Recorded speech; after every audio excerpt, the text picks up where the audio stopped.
Everyone, welcome to my channel mom's world. आज हम बात करेंगे कि जब बच्चा 4 महीने का हो जाता है तो वो क्या क्या करना सीख जाता है और ऐसी कौन सी चीजें हैं जो अब तक नहीं सीखा है तो आपको डॉक्टर से बात करने की जरूरत है।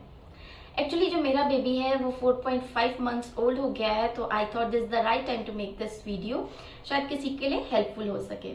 Don't worry, every baby is different, every baby is unique and special. कुछ बेबी कुछ चीज जल्दी सीखते हैं, कुछ थोड़ा टाइम लेते हैं, विच इज एब्सोल्युटली नॉर्मल। थोड़ा सा बेसिक नॉलेज होना चाहिए, इसीलिए मैंने ये वीडियो बनाया है। चलिए स्टार्ट करते हैं वीडियो को। जब बच्चा 4 महीने का हो जाता है तो वो लोगों को रिकॉग्नाइज करना शुरू कर देता है। जैसे जो फैमिली मेंबर्स हैं, मम्मी को, पापा को, सिबलिंग्स को या अदर कोई फैमिली मेंबर्स हैं, उनको पहचानना शुरू कर देता है। अभी वो एक्चुअली सोशलाइज होने की कोशिश करने लगता है। वो आपके फेस को देख के हंसेगा या आपको देखकर रिएक्ट करेगा। अगर आप इधर से उधर मूव करेंगे तो वो आपको देख के अपनी आईज को मूव करेगा। तो ये सब चीजें बच्चा सीख जाता है। फेस एक्सप्रेशन सीख जाता है, जैसे अगर हैप्पी है तो स्माइल करेगा, अगर अपसेट है तो क्राई करेगा। तो ये सारी चीजें बच्चा 4 मंथ्स आते आते तक आराम से सीख जाता है। हेड कंट्रोल, 4 मंथ तक आते आते बच्चा अपना हेड कंट्रोल भी बहुत अच्छे से करना सीख जाते हैं। डोंट वरी, अगर आपका बच्चा थोड़ा भी कंट्रोल करता है अपना हेड तो इट्स ओके, लेकिन अगर बिल्कुल कंट्रोल नहीं करता तो वो प्रॉब्लम है। हेड कंट्रोल करने के लिए आपको क्या करना है कि बच्चों को आप टमी टाइम दीजिए, इससे बहुत हेल्प होती है बच्चों को हेड को कंट्रोल करने में। उनके सामने कोई टॉय रख दीजिए या कुछ कलरफुल चीज रख दीजिए, वो क्रॉल करके उसकी तरफ जाने की कोशिश करते हैं, उसको पकड़ने की कोशिश करते हैं। तो जो उनका हेड कंट्रोल है वो भी टमी टाइम से अच्छा आता है, हेड कंट्रोल उन्हें अच्छा होने लगता है और वो टमी टाइम की वजह से क्रॉल करना भी जल्दी सीखते हैं। तो tummy time is a must, अपने बच्चे को टमी टाइम जरूर दीजिए। आप घबराइए नहीं, अगर बच्चा थोड़ा भी हेड कंट्रोल कर पा रहा है इस एज तक तो इट्स ओके।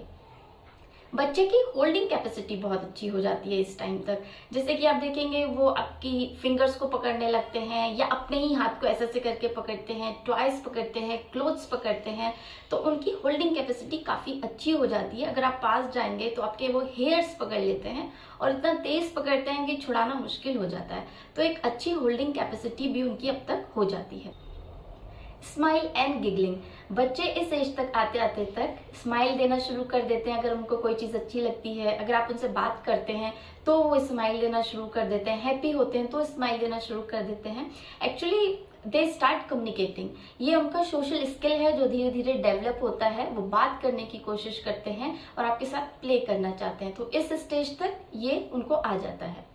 हर चीज पकड़ के मुंह में डालना, इस स्टेज पे बच्चों को क्या होता है कि टीदिंग होने लगती है। उससे क्या है कि वो हर चीज, चाहे अपनी फिंगर, थंब या कोई क्लोथ या कोई टॉय, सब कुछ मुंह में डालते हैं, उसे सक करते हैं। उनके गम्स को अच्छा लगता है, काफी सूदिंग लगता है जब वो एक्टिविटी करते हैं। तो इस स्टेज पे बच्चे ये सारी चीजें करने लगते हैं। आपको ध्यान देना है कि जब बच्चा आपका कोई भी चीज मुंह में डालने की स्टेज पे आ जाए तो आपको ये बात का ध्यान रखना है कि उसके आसपास कुछ भी गंदी चीज नहीं हो, कुछ भी हो, टॉयज हो, क्लोथ्स हो, सब कुछ प्रॉपरली वॉश्ड होने चाहिए, स्टरलाइज्ड होने चाहिए, या कोई भी वहां पर शार्प ऑब्जेक्ट नहीं होना चाहिए जो कि बच्चा मुंह में डाले या किसी तरीके का उसे नुकसान हो सके। तो इन बातों को ध्यान दीजिए। पहली बात कि कुछ शार्प ऑब्जेक्ट नहीं हो, दूसरी बात कोई भी चीज जो वो मुंह में डाल रहा है वो वॉश्ड एंड स्टरलाइज्ड होनी चाहिए। फिर बच्चे रोल ओवर करना शुरू कर देते हैं, यानी कि पलटी मारना शुरू कर देते हैं इस स्टेज तक। बट अगर आपका बेबी अभी तक नहीं कर रहा है सो डोंट वरी, वो जस्ट अभी ट्राई ही कर रहा है, दैट इज एब्सोल्युटली नॉर्मल। इस स्टेज पे बच्चे ट्राई करना शुरू कर देते हैं पलटी मारना। आपका बच्चा जब पलटी मारना स्टार्ट कर रहा है तो आपको ध्यान देना है कि बेड के बीचों बीच आप बेबी को रखिए, उसके आसपास पिलोज रखिए जिससे कि वो कहीं गिर ना जाए। अगर आप बच्चे को ऊपर लेके नहीं सोना चाहते, आप नीचे लेके सोइए, लेकिन ध्यान रखिए आप नेट का यूज करिए, नहीं तो कोई इंसेक्ट वगैरह आ सकता है and that can be dangerous. तो नीचे सो रहे हैं तो नेट का यूज करिए। या मैं करती हूँ ऐसा कि मैं अपने बच्चे को कॉट में डाल देती हूँ, तो मुझे वो बहुत ज्यादा वहां पे सेफ लगता है। तो आप कॉट का भी यूज कर सकते हैं, उसमें गिरने के चांसेस ना के बराबर हो जाते हैं। आपको याद रखना है जब आपका बच्चा पलटी मारने लगा तो आप उसको अनअटेंडेड बिल्कुल मत छोड़िए। कोई ना कोई हर वक्त बच्चे के साथ होना चाहिए, नहीं तो प्रॉब्लम हो सकती है। बच्चा ये हो सकता है कि आपने कहीं और सुलाया है, आपको कुछ देर के बाद कहीं और मिले, यानी कि वो मूव करना शुरू कर देता है। जैसे मेरा बेबी है, मैं जब उसको सुलाती हूँ उसका हेड पिलो पे रहता है, बट कुछ टाइम के बाद मैं देखती हूँ वो 180 पे घूम गया है या उससे भी ज्यादा घूम गया है, तो सुलाया कहीं और था, मिला किसी और पोजीशन पे है, तो ये भी इस टाइम तक बच्चे करने लगते हैं। या आप देखेंगे कि बच्चे दोनों हाथ दोनों पैर ऊपर करके उठने की कोशिश करते हैं, जैसे कि मेरा बेबी करता है। मैं उसको फिर अपनी दोनों फिंगर्स पकड़ाती हूँ और वो पकड़ के ऊपर आने की कोशिश करता है। तो ये भी बच्चे इस एज तक करने लगते हैं। मिल्क कंजप्शन, इस एज तक आते आते बच्चे जो फॉर्मूला मिल्क पे है वो 500 से 800 850 ml तक पीने लगते हैं। और जो ब्रेस्ट मिल्क पे हैं उनकी तो अकॉर्डिंग टू द नीड चलता है कि उन्हें कितने की जरूरत है, कब जरूरत है, बट 7 9 10 इतना बार वो कम से कम दिन में ब्रेस्ट फीड करते हैं। इस एज तक आते आते तक उनका डाइजेस्टिव सिस्टम पहले के कंपैरिजन में काफी इंप्रूव हो चुका होता है, तो गैस कोलिक ये सारी प्रॉब्लम से भी उनको काफी आराम मिल जाता है। एंड जैसे पहले बच्चे हर 2 से 3 घंटे में दूध पीते थे, अभी वो क्या होगा 4 से 5 घंटे का गैप हो जाएगा, तब वो आपसे दूध मांगेंगे। तो ये सारी चीजें नॉर्मल है, 4 मंथ्स का बेबी इतना करता है।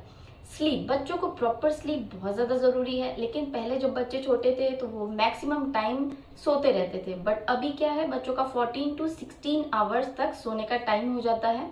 एंड मैक्सिमम वो लोग रात में सोते हैं, तो इससे आपको भी रिलैक्स हो जाता है, बेबी को भी रिलैक्स हो जाता है। दिन में भी वो नैप लेते हैं, 2 से 3 नैप दिन की रहती है, बट एक लंबा स्ट्रेच जो है वो रात में वो लेने लगते हैं। उनके लिए प्रॉपर स्लीप बहुत जरूरी है, तो ध्यान रखिए जब बच्चे सोएं तो वहां पे शोर शराबा ना हो। हाइट एंड वेट की अगर बात की जाए तो उनका जो हाइट है वो 62 से 64 सेंटीमीटर तक हो जाती है, और जो वेट है वो अप टू 7 kgs तक हो जाता है।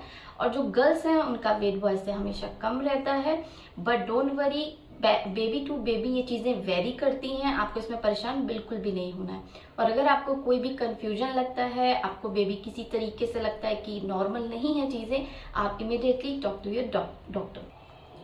आपको कब कंसर्न होना है, जब बच्चा आपको देखकर रिकॉग्नाइज नहीं कर रहा, यानी कि आपके फेस को देख के कुछ भी रिस्पॉन्ड नहीं कर रहा, आपकी साउंड पे रिस्पॉन्ड नहीं कर रहा है, आप उससे बात कर रहे हैं आपको वो बिल्कुल भी स्माइल नहीं दे रहा है। कभी कभी देखिए ऐसा होता है कि बच्चा नहीं कर रहा है लेकिन बिल्कुल भी स्माइल नहीं कर रहा है एट दिस स्टेज, तो ये कंसर्न होने वाली बात है। आप उसके सामने कोई भी चीज, कोई टॉय हो, या आप खुद ही इधर से उधर मूवमेंट कर रहे हैं लेकिन बच्चा आई मूवमेंट बिल्कुल नहीं कर रहा है, तब भी कंसर्न होने वाली बात है।